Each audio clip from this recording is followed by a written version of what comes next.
Innal hamdalillah wassalatu wassalamu ala Rasulillah Sayyidina Muhammad ibn Abdullah wa ala alihi wa sahbihi wa man tabi'a lahu wa wallah. Qala subhanaka la ilma lana illa ma 'allamtana innaka antal alimul hakim. Rabbi shrah li sadri wa yassir li amri wahlul 'uqdatam min lisani yafqahu qawli.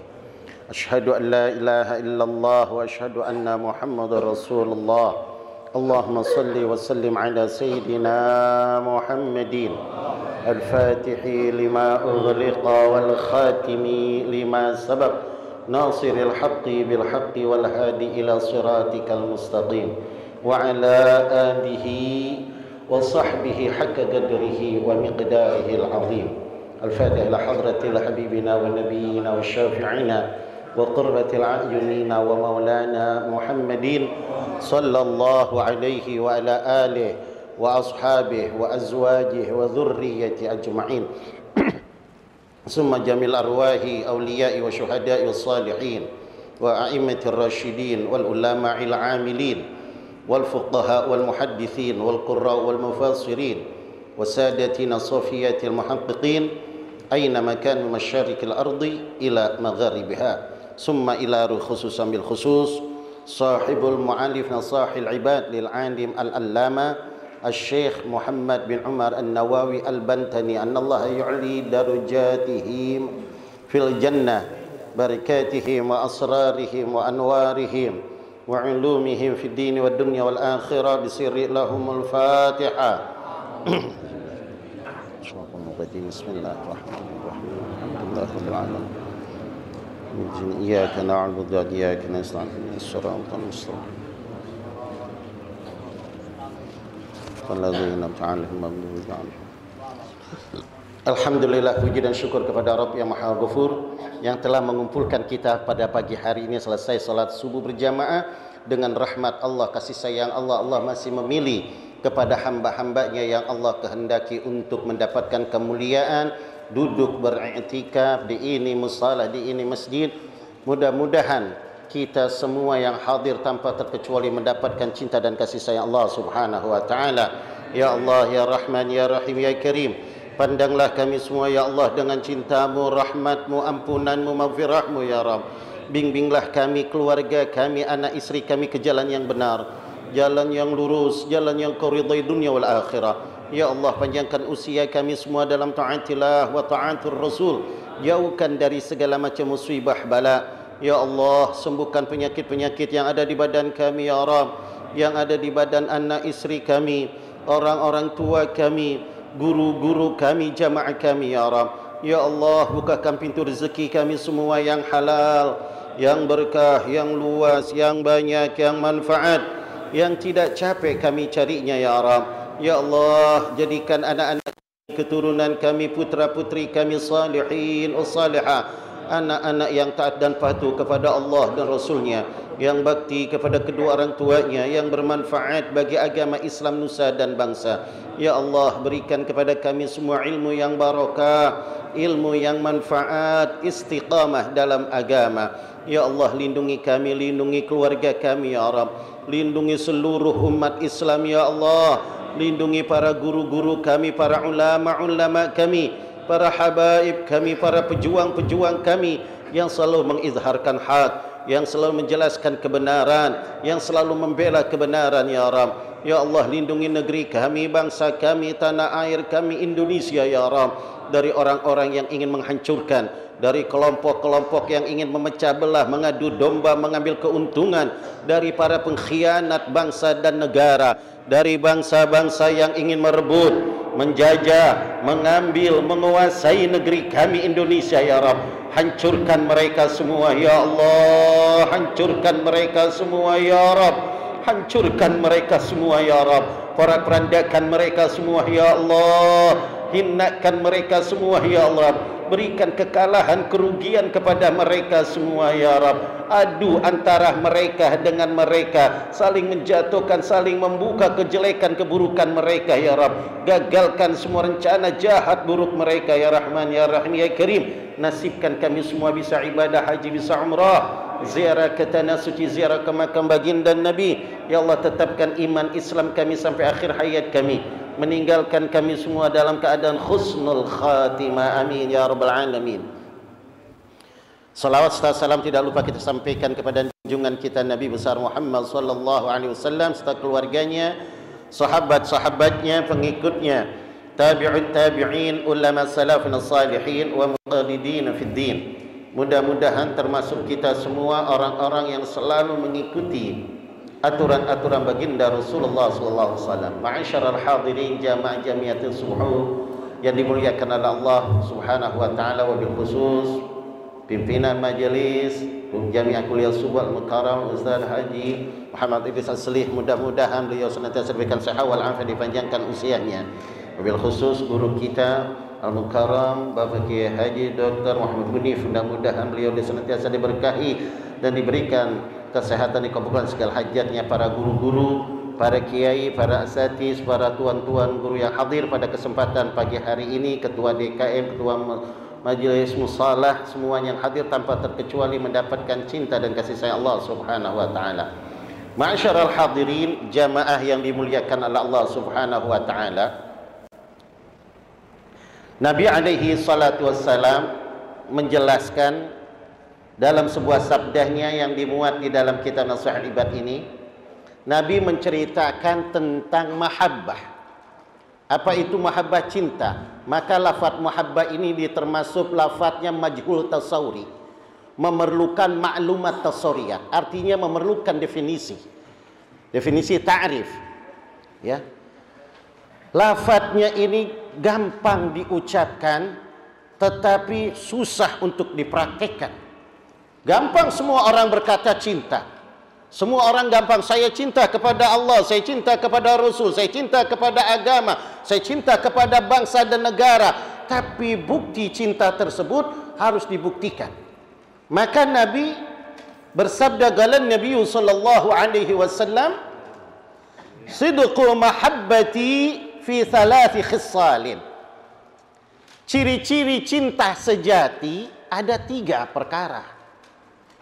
Jadi kalau ada orang mengaku cinta kepada satu perkara, apapun perkara tersebut, tidak dibarengkan dengan ciri-ciri yang 3, maka cintanya cinta tertolak, mardud. Ya. Atau kalau kayak anak sekarang bilang cinta monyet. Ya. Cinta monyet ikut-ikutan. Kesono cinta, ngaku cinta. Tapi cinta yang sejati ini dia memiliki ciri. Apa ciri yang pertama? Ayakhtara kalama habibihi ala kalami ghairihi. Yang pertama, dia akan memilih untuk berbicaranya kepada kekasihnya, bukan untuk bicara kepada selain daripada kekasihnya. Jadi selalu dia utamakan berbicara kepada kekasihnya. Kalau ada bukan kekasih, dia nggak bakal berbicara.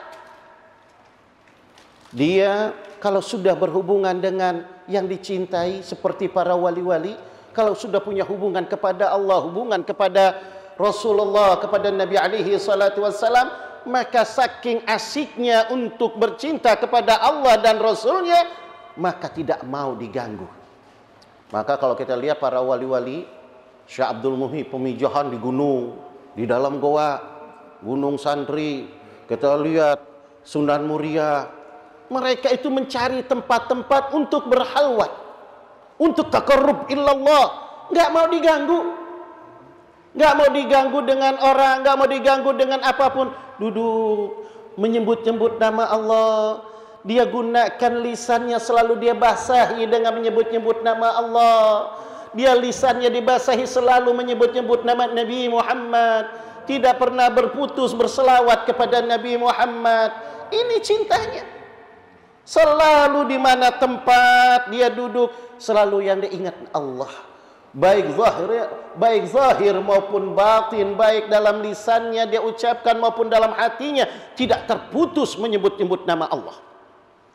Selalu disebut nama Allah. Kenapa? Karena yang dia cintai yang kekal, yang tidak akan ada rubahnya, yang kekal, yang tidak akan ada habisnya. Tapi cinta selain daripada Allah dan Rasulnya, maka mereka akan mengalami kehabisan, akan mengalami kesedihan, akan mengalami penderitaan. Karena cinta selain dari Allah dan Rasulnya akan binasa. Maka para ulama tidak ada.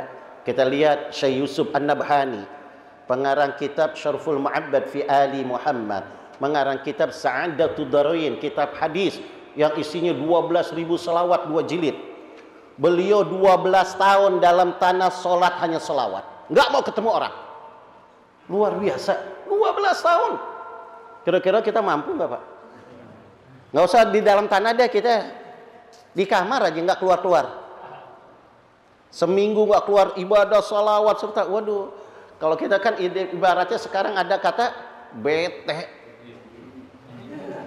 Iya. Diomelin bini itu. Apalagi kita sekarang mentok. Kita bukan nggak mau, kita mau. Cuman pas kita mau melangkah, kita udah asyik ibadah diketok. Emang bisa beli beras sama sholawat, bukan? Begitu. Emang bisa beli beras sama zikir. Bini kita ngomong. Kalau udah ngomong kayak begitu, nah ini yang menjadikan permasalahan. Karena beda imannya. Karena beda iman. Ya, insya Allah kita mohon kepada Allah, kita diberikan kekuatan iman, anak istri kita diberikan kekuatan iman. Ya, ini. Masya Allah, memang tidak akan bisa disamakan antara iman lelaki dengan iman perempuan. Tapi juga ada juga iman perempuan yang lebih tinggi daripada iman laki-laki. Ya, seperti imannya Siti Rabi'atul Adawiyah. Ya, imannya itu habis sholat maghrib, habis sholat isya, kalau dia mau ibadah lagi nyamperin dulu sama suaminya. Bang, malam ini abang perlu nggak sama saya? Nawarin, bini kita suka nawarin nggak? Nawarin. Nawarin dulu nih istrinya, nawarin dulu dirinya, abang perlu nggak sama saya malam hari ini? Kata suaminya, maaf, saya lagi lelah, saya lagi capek, saya mau istirahat. Ya sudah, kalau begitu saya minta izin, saya mau ibadah kepada Allah. Dia ibadah, sholat sunnahnya dari habis isya sampai subuh tamat. Kira-kira berapa ratus rakaat tuh? Kita sholat, jangankan kita sholat tiap malam dari isya sampai subuh. Sholat tarawih aja kita milih sekarang. Nyari yang lebih cepat, nyari yang lebih ringan. Mudah-mudahan kita jangan. Nah itu. Jadi selalu orang yang cinta kepada Allah dan Rasulnya dan cinta kepada apapun, selalu dia ingin berbicara kepada orang yang dicintai. Ya. Yang kedua, wa yakhtara mujalasata habibihi ala mujalasati ghairihi. Yang kedua, dia selalu ingin duduk bareng, berkumpul kepada orang yang dicintai. Jadinya kalau kita cinta kepada Allah, di mana di situ tempat ada zikrullah, ada zikrun Nabi, ada tempat-tempat kebaikan, hati ini perasaan goncang kalau kita nggak hadir ke tempat kebaikan itu. Kita ukur sekarang cinta kita kepada Allah dan Rasul, di mana ada majelis-majelis kebaikan, hati kita tertarik nggak? Kalau kita belum tertarik, belum ada cintanya. Tertarik gak kita? Apalagi kalau yang udah dawam. Misalnya kita udah biasa ngaji kuliah subuh, ya, kecuali memang ada halangan, kecuali memang ada tugas-tugas yang lain. Waduh, nggak ada kuliah subuh, waduh ketelatan nih, nyesel bener. Ada nggak kayak gitu? Kita di kampung kita ada majelis, ada guru kita ngajari majelis-majelis kita. Terus pas pada saat itu ada kondangan, mana yang kita lebih pentingin? Kondangan bisa entar, pengajian wajib hari ini. Terkadang kita ya ngaji sih bisa besok lagi. Nah, ada yang kayak gitu ada? Ada apa banyak? Masya Allah kita begitu. Lebih kita utamakan. Padahal pengajian itu wajib. Hukum ngaji ini Apalagi yang fardu ain ya, tauhid, fikih ya. Itu fardu ain. Arti fardu ain sama dengan sholat. Sholat ditinggalin dosa, ngaji yang wajib ditinggalin dosa. Awas ini, jangan ditinggalin. Karena nuntut ilmu ini wajibnya bukan ke semua, wajibnya ke individu. Talabul ilmi fardhatun ala kulli muslimin. Ya. Nuntut ilmu itu wajib kepada tiap-tiap muslimin. Bapak ngaji, anak kagak ngaji, istri kagak ngaji, doraka tuh istri sama anak. Suami ngaji, istri ngaji, anak kagak ngaji-ngaji, dosa tuh anak. Istri ngaji, anak ngaji, suami kagak ngaji, dosa itu suami. Anak ngaji, orang tua kagak ngaji, orang tua dosa. Sekeluarga kagak ngaji, sekeluarga dosa. Dosa sekeluarga. Makanya ngaji ini penting. Ya, ngaji ilmu agama ini penting, tidak boleh tinggalin. Kenapa? Karena ilmu itu yang membuat kita benar dalam ibadah, benar di dalam akidah, benar di dalam keyakinan kita, benar di dalam menjalankan syariat Islam dengan ilmu. Tanpa ilmu kita nggak bakal tahu mana kebenaran di dalam agama. Maka belajar. Di mana ada guru-guru kita, alhamdulillah di satu kampung ada guru apaan? Ajiin guru-guru kita. Datengin. Jangan saya sih gampang, saya ngaji udah di sono. Jangan. Pakai ngaji di sono. Lah ngaji di kampung sendiri dulu. Ya, ngaji dimanapun selama dia akidahnya ahlu sunnah wal jamaah yang mengajarkan kita untuk mengenal Allah dan Rasulnya. Duduk di majelis itu. Duduk di samping di majelis, di situ ada majelis yang kita cintai Allah dan Rasulnya, di situ ada majelis zikir, ada majelis salawat, datengin, baca salawat. Ini ada maulid, seorang saya kagak diundang. Kok nggak datang Pak? Nggak datang maulid di masjid itu, di musola, orang saya kagak diundang. Yang mau ngundang ente siapa? Emang ente penceramah? Emang ente tokoh? Emang apaan? Ya udah, yang ngundang kita nggak diundang, tapi kita diundang oleh kecintaan kita kepada Nabi. Datang, habis selesai mau pulang-pulang, mau makan-makan, halal. Kecuali kalau undangan walimah. Kalau nggak diundang jangan datang. Kalau undangan kayak gitu, diundang nggak diundang datang. Sementing cinta kepada Allah dan Rasulnya. Kita akan hadiri cinta kepada Allah, duduk cinta kepada Nabi, kita duduk di mana ada majelis zikir. Yang terakhir, yang ketiga, wa yakhtara ridha habibihi ala ridha ghairihi. Dia akan memilih mencari kesenangan, keridhaan kekasihnya daripada mencari kesenangan orang lain. Di mana di situ ada tempat yang membuat kita mendapatkan ridha dari Allah dan Rasulnya, maka kita akan cari. Kita akan cari ridha Allah dimanapun di situ ada ridha Allah. Jauhnya bagaimanapun, walaupun kita menahan ngantuk kita, walaupun kita menahan capek kita, menahan rasa pegel kita, yang penting aku mendapatkan ridha Allah. Ridha Allah ini, kalau kita dapat ridha Allah, tenang. Cirinya orang yang mendapatkan ridha Allah itu tenang. Kalau di majelis ini orang dapatkan ridha Allah, maka dia duduk tenang. Cirinya gitu aja. Kalau kita di majelis nggak dapat ridha Allah, gelisah. Ini kapan selesainya ya? Tuh. Begitu. Itu nggak dapat ridha Allah tuh. Kalau orang yang dapat ridha Allah, maka karena kekasihnya Allah dan Rasulnya, maka dia mungkin lama di tempat itu, mungkin senang. Kayak kita lagi ngobrol sama kekasih kita, berduaan, tempat yang sepi. Jangankan baru kata sejam 2 jam sampai subuh tamat, melek mulu mata. Melek. Tapi kita lagi asik berduaan, datang orang ganggu kita, pindah. Jadi hal yang demikian, mungkin banyak kita duduk di tempat yang baik, mungkin dapat kita lihat hati kita dapat ridha Allah apa enggak. Kalau ridha Allah dapat sama kita, kita akan tenang. Duduk di masjid senang, duduk di majelis taklim senang, duduk di tempat kebaikan senang, kumpul dengan orang-orang yang baik senang. Ya, kumpul dengan para guru-guru yang mulia senang, kumpul dengan para ulama-ulama yang istiqamah senang.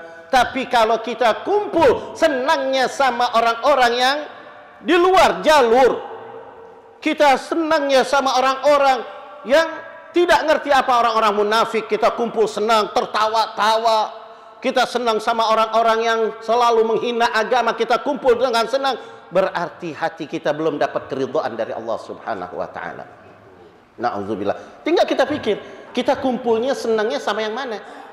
Kalau kita senang dengan kebaikan, berarti kita dapat ridha Allah. Tapi kalau kita kumpulnya senang sama yang tidak baik, berarti kita jauh dari ridha Allah. Na'udzubillah min zalik. Nah, maka dari sini ya dijelaskan oleh para ulama, inilah yang disebut cinta kepada Allah dan Rasulnya harus memiliki ciri-ciri yang tadi yang 3, jangan sampai kita lupakan. Ratap diri kita, analisa diri kita, yang 3 ini ada nggak di kita? Kalau kita lagi kumpul-kumpul, apa yang kita bahas? Kalau sekarang kan kita kumpul-kumpul, bahasnya beda lagi. Kumpul-kumpul yang kita bahas politik. Ada nggak kita kumpul-kumpul jamaah yang ngebahas tentang gimana ya Allah, gimana Nabi Muhammad, kisah Nabi Muhammad? Nggak ada. Kumpul-kumpul yang kita bahas tentang masalah yang lain. Kumpul-kumpul ya di majelis-majelis yang kebaikan, diajak segar. Yuk ngaji, emang udah ngaji lagi? Tuh, cepet ya. Kalau ngaji cepet bener. Cepet, baru perasaan kemarin 1, sekarang udah 1 lagi. Perasaan tuh kayaknya kepaksa bener, kurang siap. Ya, coba nggak sigap kita. Padahal kalau diajak jalan yuk. Tuh, ayo jalan kemana? Ayo. Apalagi diongkosin udah, wow, semangat 45 kita. Begitu. Dimanapun tempat kebaikan, ayo ajarin. Siapapun, nggak, walaupun itu bukan guru kita, dimanapun diajarkan tempat kebaikan, ada tempat kebaikan, hadiri tempat kebaikan. Sesungguhnya tempat kebaikan itu nanti akan jadi syahid yaumil qiyamah. Yang ketiga, di antara analisanya para ulama, ya, cari ridha Allah. Kalau Allah ridha kepada kita dimanapun tempat yang Allah ridha, jangankan di dalam surga, hatta di dalam api neraka, tetap kita akan senang. Ya, itu pendapat daripada Nabi Allah Ibrahim. Ya Allah, jika aku senang, ya Allah, jika kau ridha kepadaku, ya Allah, aku dimasukkan dalam api ini, aku ridha, ya Allah. Makanya Allah ridha kepada Nabi Allah Ibrahim, walaupun dalam api, senang Nabi Allah Ibrahim. Sehingga api sendiri nggak berani makan, nggak panas, adem. Dengan ridha Allah, tidak ada satu makhluk pun yang bisa menyakiti kita. Tapi kalau dalam murka Allah, jangankan di dalam api, hatta di tempat nikmat dalam murka Allah, kayak iblis di dalam surga, tetap kagak enak. Karena murka Allah, carilah ridha Allah Subhanahu wa ta'ala, ridha Nabi, ridha orang tua, ridha para guru. Disitulah kita akan mendapatkan kemuliaan. Mudah-mudahan dari apa yang Al-Faqir sampaikan menjadikan ilmu yang barakah, manfaat. Hadanallahu wa iyyakum ajma'in. Wallahu a'lam bishawab. Assalamualaikum warahmatullahi wabarakatuh.